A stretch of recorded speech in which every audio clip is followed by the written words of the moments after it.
ആകാശവാണി.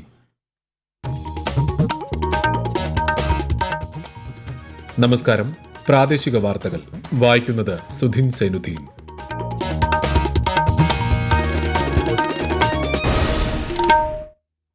പ്രധാന വാർത്തകൾ.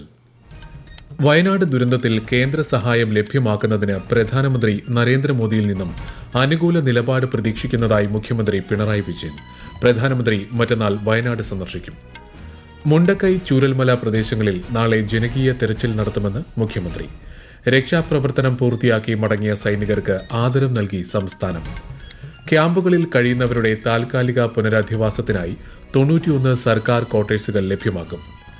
വഖഫ് ഭേദഗതി ബിൽ കേന്ദ്ര സർക്കാർ സംയുക്ത പാർലമെന്ററി സമിതിയുടെ പരിശോധനയ്ക്ക് വിട്ടു. വഖഫ് ബോർഡിൽ സുതാര്യത ഉറപ്പുവരുത്താനാണ് ബില്ലെന്ന് കേന്ദ്രമന്ത്രി കിരൺ റിജിജു. ശക്തമായ പ്രതിഷേധം രേഖപ്പെടുത്തി പ്രതിപക്ഷം. ഒളിമ്പിക്സ് ജാവലിൻ ത്രോയിൽ ഇന്ത്യയുടെ മെഡൽ പ്രതീക്ഷയുമായി നീരജ് ചോപ്ര ഇന്നിറങ്ങും. വാർത്തകൾ വിശദമായി.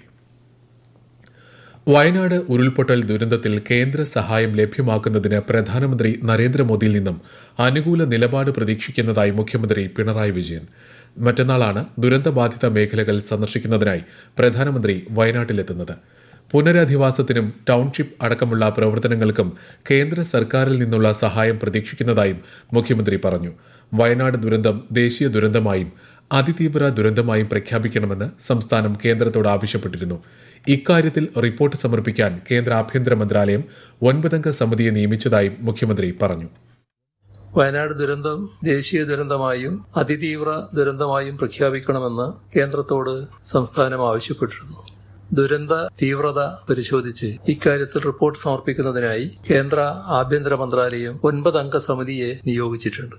സമഗ്രമായ പുനരധിവാസ പാക്കേജാണ് സംസ്ഥാനം ആവശ്യപ്പെടുന്നത്. ടൗൺഷിപ്പ് അടക്കമുള്ള പ്രവർത്തനങ്ങളുടെ ഗൗരവം കണക്കിലെടുത്ത് കേന്ദ്ര സർക്കാരിൽ നിന്നുള്ള സഹായം ലഭ്യമാകുമെന്ന് തന്നെയാണ് പ്രതീക്ഷിക്കുന്നത്. പ്രധാനമന്ത്രി കാര്യങ്ങൾ ഗൗരവമായി മനസ്സിലാക്കുകയും അനുകൂലമായ നിലപാട് സ്വീകരിക്കുകയും ചെയ്യുമെന്നാണ് പ്രതീക്ഷ. മുണ്ടക്കൈ ചൂരൽമല പ്രദേശങ്ങളിൽ നാളെ ജനകീയ തെരച്ചിൽ നടത്തുമെന്നും ശ്രീ പിണറായി വിജയൻ പറഞ്ഞു. ദുരിതാശ്വാസ ക്യാമ്പുകളിലും ബന്ധുവീടുകളിലും മറ്റുമായി കഴിയുന്നവരെ കൂടി ഉൾപ്പെടുത്തിയാണ് തെരച്ചിൽ നടത്തുക. ദുരന്തത്തിന് ഇരകളായവരിൽ തെരച്ചിലിൽ പങ്കെടുക്കാൻ താൽപര്യമുള്ളവരെ വാഹനങ്ങളിൽ വീടുകൾ നിലനിന്നിരുന്ന സ്ഥലങ്ങളിലെത്തിക്കും. ബന്ധുക്കളിൽ നിന്ന് ലഭിക്കുന്ന വിവരങ്ങൾ ഉപയോഗിച്ച് ആരെയെങ്കിലും കണ്ടെത്താനാകുമോ എന്ന അവസാനവട്ട പരിശ്രമത്തിന്റെ ഭാഗമാണിത്. വയനാട് ഉരുൾപൊട്ടലിൽ കാണാതായവർക്കായി 10ാം ദിവസവും തിരച്ചിൽ നടന്നു. സൺറൈസ് വാലിയിൽ നിന്നും സൈന്യത്തിന്റെ നേതൃത്വത്തിൽ ഹെലികോപ്റ്റർ ഉപയോഗിച്ച് തിരച്ചിൽ നടത്തി. തിരിച്ചറിയാത്ത 6 ശരീരഭാഗങ്ങളുടെ സംസ്കാരവും പുത്തുമലയിൽ ഇന്ന് നടന്നു. സർവമത പ്രാർത്ഥനയോടെയാണ് സംസ്കാര ചടങ്ങുകൾ നടന്നത്. വയനാട് ദുരന്തമുഖത്ത് രക്ഷാപ്രവർത്തനം പൂർത്തിയാക്കി മടങ്ങുന്ന സൈനികർക്ക് കളക്ടറേറ്റിൽ മന്ത്രിസഭാ ഉപസമിതിയുടെ സാന്നിധ്യത്തിൽ ആദരം നൽകി. മേജർ ജനറൽ VT മാത്യുവിന്റെ നേതൃത്വത്തിലെത്തിയ 391 അംഗ സൈനിക സംഘമാണ് ദുരന്തമുഖത്ത് നിന്ന് മടങ്ങിയത്. സേനകളുടെ പ്രവർത്തനം ദുരന്തമുഖത്ത് ഏറെ സഹായകരമായിരുന്നതായി മന്ത്രിമാർ പറഞ്ഞു. രക്ഷാദൌത്യം പൂർത്തിയാക്കി മടങ്ങിയ ടെറിട്ടോറിയൽ ആർമിയിലെ 42 അംഗങ്ങൾക്ക് കോഴിക്കോട് പൌരസ്വീകരണം നൽകി. മേയർ ബീന ഫിലിപ്പിന്റെയും തോട്ടത്തിൽ രവീന്ദ്രൻ MLAയുടെയും സാന്നിധ്യത്തിലായിരുന്നു സ്വീകരണം. ഉരുൾപൊട്ടലിന്റെ പശ്ചാത്തലത്തിൽ ക്യാമ്പുകളിൽ കഴിയുന്നവരുടെ താൽക്കാലിക പുനരധിവാസം ഉറപ്പാക്കാൻ പൊതുമരാമത്ത് വകുപ്പിന് കീഴിലെ 27 ക്വാർട്ടേഴ്സുകൾ ഉൾപ്പെടെ 91 സർക്കാർ ക്വാർട്ടേഴ്സുകൾ ലഭ്യമാക്കുമെന്ന് മന്ത്രി PA മുഹമ്മദ് റിയാസ്. അടിയന്തര പുനരധിവാസത്തിന് ലഭ്യമായ എല്ലാ സംവിധാനങ്ങളും ഉപയോഗപ്പെടുത്തുകയാണ് സർക്കാർ ലക്ഷ്യമെന്നും മന്ത്രി പറഞ്ഞു. വയനാട് ഉരുൾപൊട്ടലിലുണ്ടായ നാശനഷ്ടങ്ങളുമായി ബന്ധപ്പെട്ട ഇൻഷുറൻസ് ക്ലെയിമുകൾ നേടുന്നതിന് ദുരന്തബാധിതരെ സഹായിക്കാൻ പ്രത്യേക ടാസ്ക് ഫോഴ്സിന് സർക്കാർ രൂപം നൽകി. Revenue recovery deputy collector K. Gopinath ചെയർമാനായ പ്രത്യേക ദൌത്യസംഘം ഇതുമായി ബന്ധപ്പെട്ട പ്രവർത്തനങ്ങൾ ആരംഭിച്ചിട്ടുണ്ട്.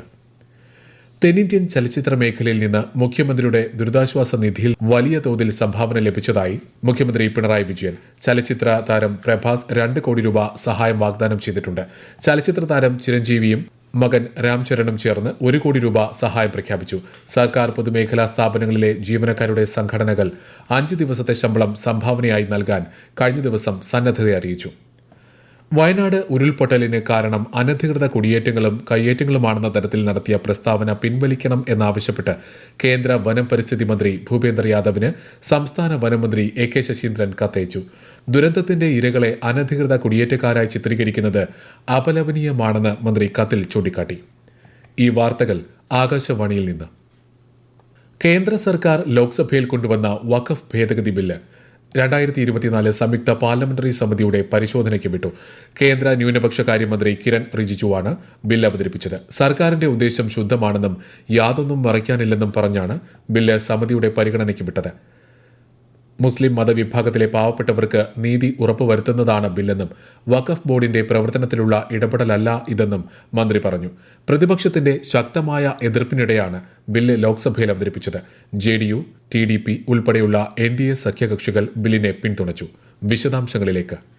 വഖഫ് ബോർഡുകളുടെ പ്രവർത്തനത്തിൽ സുതാര്യത ഉറപ്പുവരുത്തുന്നതിനും വനിതകളുടെയും മുസ്ലിം മതത്തിലെ പിന്നാക്ക വിഭാഗങ്ങളുടെയും പ്രാതിനിധ്യം ബോർഡിൽ ഉറപ്പാക്കുന്നതിനുമാണ് ഭേദഗതി ബിൽ കൊണ്ടുവരുന്നതെന്ന് കേന്ദ്രമന്ത്രി കിരൺ റിജിജു വ്യക്തമാക്കി. ബന്ധപ്പെട്ടവരുമായി വിശദമായ ചർച്ച ചെയ്ത ശേഷമാണ് ബിൽ തയ്യാറാക്കിയത്.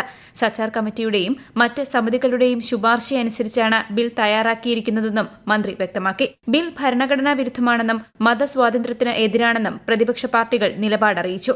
വഖഫ് ബോർഡ് ഭരണസമിതിയിൽ മുസ്ലിം ഇതര അംഗങ്ങളെ ഉൾപ്പെടുത്താനുള്ള തീരുമാനം മതവിശ്വാസത്തിന് നേർക്കുള്ള കടന്നാക്രമണമാണെന്ന് കോൺഗ്രസ് MP KC വേണുഗോപാൽ പറഞ്ഞു. K Radhakrishnan, ET Muhammad Basheer, NK Premachandran തുടങ്ങിയ കേരളത്തിൽ നിന്നുള്ള MPമാരും ബില്ലിനെതിരെ സംസാരിച്ചു. News desk, Akashvani. അങ്കമാലി ശബരി റെയിൽപാത നിർമ്മാണവുമായി ബന്ധപ്പെട്ട് കേന്ദ്ര റെയിൽവേ മന്ത്രി പാർലമെന്റിൽ നൽകിയ മറുപടി തെറ്റിദ്ധാരണാജനകമാണെന്ന് സംസ്ഥാനത്തെ റെയിൽവേ ചുമതലയുള്ള മന്ത്രി V. അബ്ദുറഹ്മാൻ. സംസ്ഥാനത്തെ എല്ലാ റെയിൽ വികസന പദ്ധതികൾക്കും സംസ്ഥാന സർക്കാർ വളരെ സജീവമായ പിന്തുണയാണ് നൽകി വരുന്നത്. അങ്കമാലി ശബരി പാതയുടെ കാര്യത്തിലും ഇത് വ്യക്തമാണ്.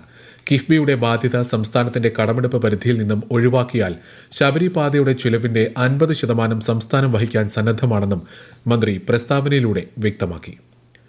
കോഴിക്കോട് വിലങ്ങാട് ഉരുൾപൊട്ടലിൽ വീടും ഉപജീവന മാർഗവും നഷ്ടപ്പെട്ടവർക്കായി പ്രത്യേക പാക്കേജ് നടപ്പാക്കുന്നതിനെക്കുറിച്ച് സർക്കാർ ആലോചിക്കുന്നതായി മന്ത്രി K. രാജൻ. കൂടുതൽ മനുഷ്യജീവനുകൾ നഷ്ടപ്പെട്ടിട്ടില്ല എന്നതൊഴിച്ചാൽ വിലങ്ങാടിലുണ്ടായ തകർച്ച വലുതാണെന്നും മന്ത്രി പറഞ്ഞു. ഉരുൾപൊട്ടൽ ഉണ്ടായ സ്ഥലങ്ങൾ ഇന്ന് നേരിൽ സന്ദർശിക്കുകയായിരുന്നു അദ്ദേഹം. കണ്ണൂർ അഴീക്കൽ തുറമുഖത്തിന്റെ ഗോഡൌൺ നിർമ്മാണത്തിനായി 5.5 കോടി രൂപയുടെ ഭരണാനുമതി നൽകിയതായി മന്ത്രി VN വാസവൻ. തുറമുഖം സന്ദർശിച്ച ശേഷം ചേർന്ന യോഗത്തിൽ സംസാരിക്കുകയായിരുന്നു മന്ത്രി. അഴീക്കൽ തുറമുഖത്തിലെ ഡ്രഡ്ജിംഗ് പ്രവർത്തനങ്ങൾ മൺസൂൺ കഴിഞ്ഞ് ആരംഭിക്കുമെന്നും മന്ത്രി അറിയിച്ചു.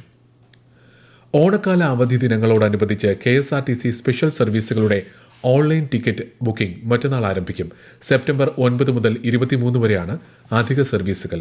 കേരളത്തിലെ വിവിധ കേന്ദ്രങ്ങളിൽ നിന്ന് ബംഗളൂരു, മൈസൂരു, ചെന്നൈ എന്നിവിടങ്ങളിലേക്ക് നിലവിലുള്ള 90 ബസ്സിന് പുറമെ ആദ്യഘട്ടമായി ഓരോ ദിവസവും 58 അധിക സർവീസുകൾ നടത്തും. യാത്രക്കാരുടെ ആവശ്യകത പരിഗണിച്ച് കൂടുതൽ ബസ്സുകൾ ഘട്ടം ഘട്ടമായി ക്രമീകരിക്കാനും തീരുമാനിച്ചിട്ടുണ്ട്. ഒളിമ്പിക്സ് ജാവലിൻ ത്രോയിൽ രാത്രി നടക്കുന്ന ഫൈനൽ മത്സരത്തിൽ ഇന്ത്യയുടെ മെഡൽ പ്രതീക്ഷയായ നീരജ് ചോപ്ര ഇന്നിറങ്ങും. പുരുഷ ഹോക്കിയിൽ വെങ്കല മെഡലിനായുള്ള മത്സരത്തിൽ ഇന്ത്യ സ്പെയിൻ പോരാട്ടം പുരോഗമിക്കുകയാണ്. നിലവിൽ 2-1 മുന്നിലാണ് ഇന്ത്യ. പുരുഷന്മാരുടെ 57 കിലോഗ്രാം ഫ്രീ സ്റ്റൈൽ ഗുസ്തിയിൽ ഇന്ന് നടന്ന മത്സരത്തിൽ വിജയിച്ച് അമാൻ ഷിരാവത്ത് സെമി ഫൈനലിലേക്ക് കടന്നു. അതേസമയം ഇതേ ഇനത്തിൽ നടന്ന വനിതകളുടെ മത്സരത്തിൽ അൻഷുക് മാലിക് അമേരിക്കൻ താരത്തോട് പരാജയപ്പെട്ടു. അത്ലറ്റിക്സിൽ വനിതകളുടെ 100 മീറ്റർ ഹർഡിൽസിൽ ജ്യോതി യാരാജി 4ാമതായി ഫിനിഷ് ചെയ്തു. 13.17 സെക്കൻഡിൽ ഫിനിഷ് ചെയ്തെങ്കിലും ജ്യോതിക്ക് സെമി യോഗ്യത നേടാനായില്ല. പ്രധാന വാർത്തകൾ വീണ്ടും. വയനാട് ദുരന്തത്തിൽ കേന്ദ്ര സഹായം ലഭ്യമാക്കുന്നതിന് പ്രധാനമന്ത്രി നരേന്ദ്രമോദിയിൽ നിന്നും അനുകൂല നിലപാട് പ്രതീക്ഷിക്കുന്നതായി മുഖ്യമന്ത്രി പിണറായി വിജയൻ. പ്രധാനമന്ത്രി മറ്റന്നാൾ വയനാട് സന്ദർശിക്കും. മുണ്ടക്കൈ, ചൂരൽമല പ്രദേശങ്ങളിൽ നാളെ ജനകീയ തെരച്ചിൽ നടത്തുമെന്ന് മുഖ്യമന്ത്രി. രക്ഷാപ്രവർത്തനം പൂർത്തിയാക്കി മടങ്ങിയ സൈനികർക്ക് ആദരം നൽകി സംസ്ഥാനം. ക്യാമ്പുകളിൽ കഴിയുന്നവരുടെ താൽക്കാലിക പുനരധിവാസത്തിനായി 91 സർക്കാർ ക്വാർട്ടേഴ്സുകൾ ലഭ്യമാക്കും. വഖഫ് ഭേദഗതി ബിൽ കേന്ദ്ര സർക്കാർ സംയുക്ത പാർലമെന്ററി സമിതിയുടെ പരിശോധനയ്ക്ക് വിട്ടു. വഖഫ് ബോർഡിൽ സുതാര്യത ഉറപ്പുവരുത്താനാണ് ബില്ലെന്ന് കേന്ദ്രമന്ത്രി കിരൺ റിജിജു.